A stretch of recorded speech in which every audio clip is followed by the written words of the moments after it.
যুক্তরাজ্যের সাথে বাংলাদেশের প্রথম দুই দেশের স্বরাষ্ট্র মন্ত্রণালয়ের একটি ডায়ালগ হয়েছে। আমাদের বর্তমানে যুক্তরাজ্যের সাথে 2018-তে যখন আমি এখানে রাষ্ট্রদূত হিসেবে জয়েন করি তখন শুধু একটি ডায়ালগ ছিল, সেটি ছিল স্ট্র্যাটেজিক ডায়ালগ।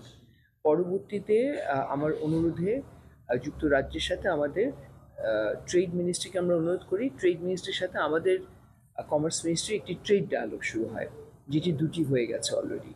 পরবর্তীতে আমি আরও অনুরোধ করি যে ডিফেন্সের সাথে ওদের এমওডির সাথে আমাদের এফডির একটি ডিফেন্স ডায়ালগ শুরু হতে পারে, সেখানেও একটি ডায়ালগ আমরা তৈরি করেছি, ওটারও দুটি হয়ে গেছে। এখন তৃতীয় যেটি আমরা গত 2 বছর ধরে চেষ্টা করছিলাম যে আমাদের স্বরাষ্ট্র মন্ত্রণালয় এবং যুক্তরাজ্যের স্বরাষ্ট্র মন্ত্রণালয়ের সাথে একটি ডায়ালগ হওয়া দরকার, কারণ অনেক ইস্যুস আছে যেগুলো আমরা কমিউনিকেট করতে পারছি না, তথ্যের আদান প্রদান হচ্ছে না। এখানে অনেক ক্রিমিনালও আছে এই দেশে যারা আমাদের দেশ থেকে পালিয়ে আসে, মিউচুয়াল লিগাল অ্যাসিস্ট্যান্স চাই, আমরা এক্সট্রাডিশন চাই, এই আলোচনাগুলোও হয় না। তো সেই কনটেক্সটে আমাদের প্রথম হোম অফিস দুই স্বরাষ্ট্র মন্ত্রণালয়ের যে ডায়ালগটি সেটার নাম হচ্ছে, সেটা একটি জয়েন্ট ওয়ার্কিং গ্রুপ আমরা তৈরি করেছি। সো গতকাল 16ই মে প্রথম Bangladesh UK joint working group on home affairs এই মিটিংটি লন্ডনে অনুষ্ঠিত হয়েছে, এবং এই মিটিংটির প্রথম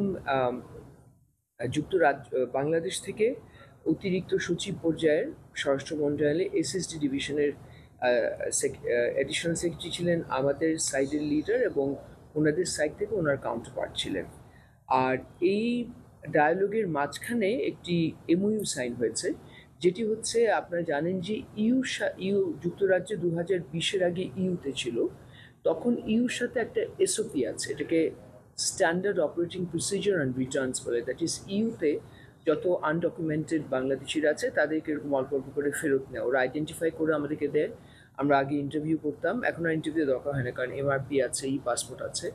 সো ওদেরকে ফেরত দেওয়া, এটি যখন যুক্তরাজ্য ব্রেক্সিট থেকে বেরিয়ে আসলো তার আগে কিন্তু আমরা ইউর আন্ডারে ইউ সবস দিয়ে ফেরত দিতাম মানুষ, যারা এখানে ধরেন ওভারস্টেজ আছে, যাদেরকে ওরা আইডেন্টিফাই করে বা ডিটেনশনে রেখেছে, তাদেরকে আমরা ইন্টারভিউ নিয়ে অথবা ইন্টারভিউ ছাড়া ফেরত পাঠিয়ে দিতাম। সেটি যুক্তরাজ্য যখন ব্রেক্সিটে চলে গেল, ইউ থেকে বেরিয়ে আসলো, তারপর থেকেই আলোচনাটা চলছে যে আমাদের নতুন করে একটা ইউকে বাংলাদেশ সবস সাইন করা উচিত, কারণ আগে তো ওরা ইউর আন্ডারে ছিল।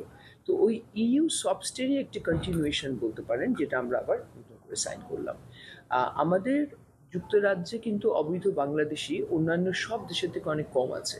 দ্যাট ইজ প্রথম 10টি দেশের মধ্যে যে সবচেয়ে বেশি অবৈধ অভিবাসী রয়েছে, সেই 10টি দেশের মধ্যে কিন্তু বাংলাদেশ নেই। বাংলাদেশ আমার ধারণা প্রথম 20টি দেশের মধ্যেও নেই। কাজে আমাদের খুব কম সংখ্যক বাংলাদেশি আছে, যে মাসে আমরা হয়তো 3 জন করে ফেরত পাঠাই অন অ্যান অ্যাভারেজ। কিন্তু একটা সময় ছিল 2015, 16, 17 বা তারও আগে 2012-13, তখন কিন্তু আমরা 100-150 লোক করে পাঠানো হতো। অনেক লার্জ নাম্বার অফ স্টুডেন্টস চলে আসছিল, তারা কিছু র্যাকেটের মধ্যে পড়ে গিয়েছিল। তো সেখান থেকে আজকে বর্তমানে আমাদের হাই কমিশন আমরা হয়তো মাসে হয়তো 6-7 জনের ইন্টারভিউ নিয়ে হয়তো 3 জনকে আমরা ক্লিয়ার করি, এরকম একটা ফিগার। এটা চলছে, এটা একটা রুটিন প্রসেস। কিন্তু আমরা একটা এমইউ সাইন করেছি, যে এমইউটি আগে ইউর সাথে ছিল, সেটা আমরা নতুন করে যুক্তরাজ্য ব্রেক্সিট থেকে বেরিয়ে আসায় যুক্তরাজ্যের সাথে আবার সাইন করলাম। এখন থেকে এই স্বরাষ্ট্র মন্ত্রণালয়ের ডায়ালগ প্রতি বছর হবে, হয় লন্ডনে অথবা ঢাকায়। এবং গতকাল আমরা স্বরাষ্ট্র মন্ত্রণালয়ের ডায়ালগে এই সবসটি সাইন করা ছাড়াও আমরা আলোচনা করেছি দুই দেশের মধ্যে ট্রান্সন্যাশনাল ক্রাইমস, টেরোরিজম, এক্সট্রিমিজম, দুই দেশের পুলিশ বাহিনীর সহযোগিতা এবং ট্রেনিং, মিউচুয়াল লিগাল অ্যাসিস্ট্যান্স, অর্থাৎ যদি আমরা কোনো আইনি তথ্য কাউকে দিই যে সে কোনো আইন ভঙ্গ করে এসছে, তখন তার সম্পর্কে তথ্য দেওয়ার ফরম্যাটটি ঠিক করা, এবং দুই স্বরাষ্ট্র মন্ত্রণালয়ের ভিতরে এক্সট্রাডিশন নিয়ে কথা বলা। যেমন এই দেশের যদি কোনো অপরাধী এই দেশে থাকে বা এই দেশ থেকে অপরাধ করে আমাদের দেশে পালিয়ে যায়, তাদের যে আদান প্রদান হবে, এগুলো আমরা জাস্ট এজেন্ডাতে প্রথমবারের মতো আলোচনা করেছি।